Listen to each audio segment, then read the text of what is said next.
Sir হ্যাঁ বলেন। ওই আপনার একটা চোরের সার্টিফিকেট যে বানাবার দিছিলাম আজকে 3 মাস হয়ে গেল গান বন্ধ সার্টিফিকেটটা হাতে পাইলাম না।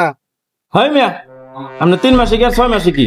মোবাইল নাম্বার দিয়েছেন 4 ডিজিট নাই, আবার নাম লেখছেন আর ইপ ইনু পো হবো না ফো হবো।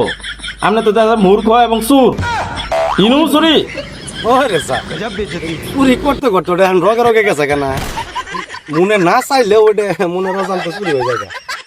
আপনি মিয়া ঠিকানা লিখতেছেন ভুল, শেরপুর লিখতেছেন খালি। কোন শেরপুর এটা? শেরপুর চিনেন না স্যার আপনি? বগুড়া শেরপুর নাকি? ওই তো আপনি থানায় চিনবেন, জেলা তো আর চিনবেন না। হোয়াটসঅ্যাপ বিল্লাল শেরপুর, নাসাবাই বিনোদন শেরপুর, বিদিক ইচ্ছা শেরপুর, শেরপুর তেমন ট্রেন্ডিং এ। আর আপনি ভাই শেরপুর চিনেন না? তো সার্টিফিকেট দিম না শালা সুর। 1 সপ্তাহের মধ্যে সার্টিফিকেট দিবেন। এই সার্টিফিকেট ছাড়া তো চুরি করা পাইতেছি না। ধরা বললে খালি ধরি মারে। 1 সপ্তাহের মধ্যে সার্টিফিকেট চাই, এই কথা এই বন্ধুই থাকলো। সার্টিফিকেট দিবি না? সার্টিফিকেট তো আমি চুরি করি নিমু।